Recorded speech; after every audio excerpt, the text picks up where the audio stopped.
Hello friends, स्वागत है सभी का फिर से आपके अपने ऑनलाइन चैनल एम्बिशन एकेडमी पर। आज इस वीडियो में हम डिस्कस करेंगे जो हमारा मैथ्स का टॉपिक नया चलाएंगे वो है डायरेक्ट और इनवर्स वेरिएशन।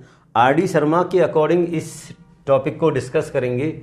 ये चैप्टर 10 और 22 मैंने इसको मेंशन किया है। 10 इट मीन्स जो पुरानी हमारी आर.डी. शर्मा उसके अकॉर्डिंग ये चैप्टर 10 है और नई में इस चैप्टर का जो सीरियल है वो है 22।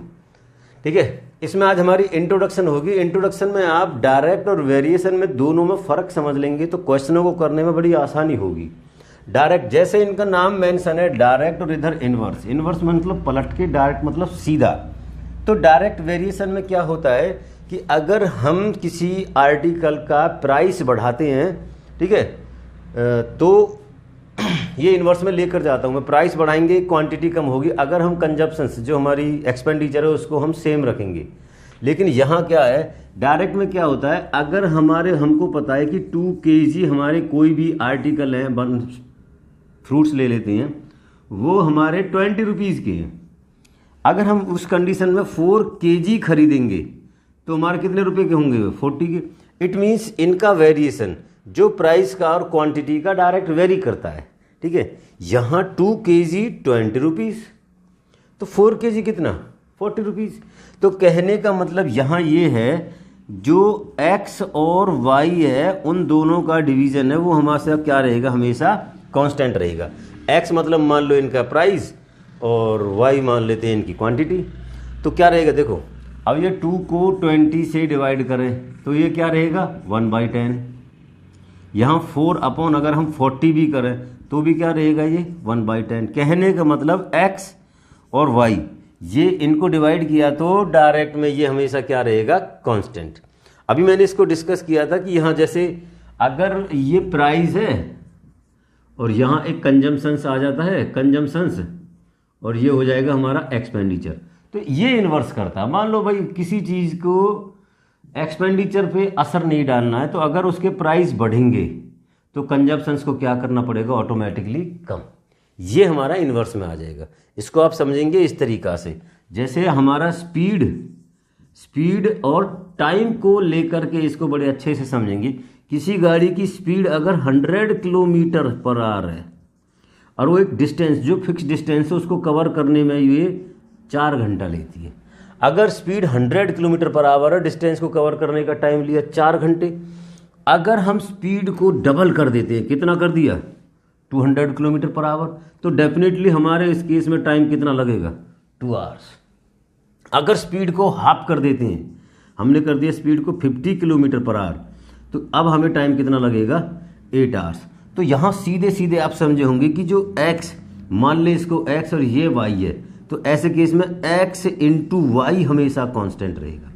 डायरेक्ट में मैंने क्या बताया था? x अपॉन वाई कांस्टेंट रहता है और इस केस में x इंटू वाई। चेक करो, अगर 100 इंटू 4 की बात करते हैं तो भी कितना? ये 400। 200 इंटू 2 किया तो कितना मिल रहा हमें? 400। और अगर 50 की स्पीड इंटू 8 कर दिया तब भी हमारा क्या है? 400। तो कहने का मतलब यहाँ x इंटू वाई कॉन्स्टेंट है और यहाँ x अपॉन वाई कॉन्स्टेंट है। ठीक है, देखिए कुछ, देखिए डायरेक्ट वेरिएशन और इनवर्स वेरिएशन में थोड़ा सा और कुछ जो रहता है वो भी देखिए, समझिए जो डिफरेंस है। Petrol in litres and distance in kilometre. तो अभी हमने इसको डिस्कस किया। मान लो ये हमारा x है, ये हमारा y है, तो इस क्वेश्चन को हमेशा याद रखना, ये x1 अपॉन y1 इक्वल हो जाएगा हमारा x2 अपॉन y2 के। ये हमने बताया था कि इनका अभी भी अगर हम बात करें तो इनके जो बराबर वैल्यू रहती है वो क्या? कांस्टेंट ही रहेगी हमेशा। तो इसको x1 y1 अगर हम इसको सॉल्व करने की कोशिश करेंगे तो 4 अपॉन 60 इक्वल टू ये कितना हो जाएगा? 8 अपॉन x डायरेक्ट इसमें। ठीक है, तो वैसे तो आप यूनिटरी मेथड भी इसको कर सकते हैं। भाई 4 लीटर में 60 किलोमीटर डिस्टेंस कवर कर दिए तो 1 लीटर में कितना जा रही है? 15। तो 8 में कितना जाएगी? है ना, 120। लेकिन इसको इससे भी करो, क्रॉस मल्टीप्लाई से भी कर सकते हैं। ये कितना हो जाएगा? यहाँ 4x इक्वल टू ये कितना हो जाएगा? 60 इंटू 8। जो ये 4 है जो मल्टीप्लाई में उधर आके डिवाइड हो जाएगा तो x की वैल्यू यहाँ से सीधे निकल जाएगी। ये जाएगा इसके 15 पे, तो 15 8 120। तो जो x है इसके प्लेस पर क्या आ जाएगा? 120। ये है डायरेक्ट वेरिएशन का क्वेश्चन, इस तरीक़ा से सॉल्व करेंगे।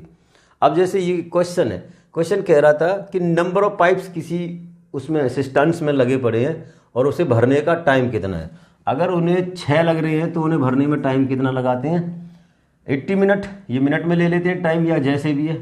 तो बताओ अगर 5 लगे होंगे तब कितना टाइम लगेगा। ये इन्वर्स है 6 80 में। तो मैंने बताया इसको अगर x माने तो ये क्या हमारा y, तो इस कंडीशन में x1 इंटू y1 हमेशा x2 इंटू y2 के बराबर रहेगा। ठीक है, मैं यहाँ इसको कर देता हूँ 8 इंटू 60, ये हमारा बराबर हो जाएगा 5 इंटू जो भी है, इसको x मान रखा है तो x कर ले।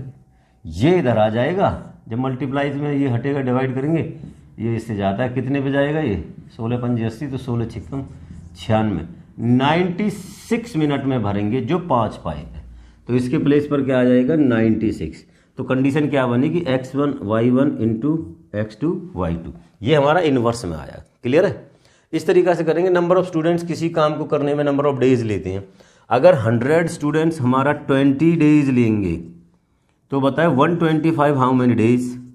ठीक है, तो हमने क्या किया x1 y1 x2 y2 निकालना है। तो 25 से ये 4 पे जाएगा तो ये कितने पे जाएगा 5 पे, 5 से ये 4 पे जाएगा।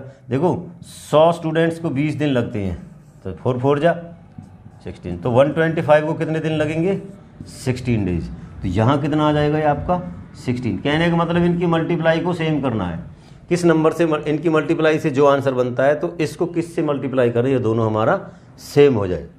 इंट्रोडक्शन क्लास में जो डायरेक्ट और इनवर्स वेरिएशन के मैंने इंट्रोडक्शन दिया है, दोनों को एक साथ ही दिया है।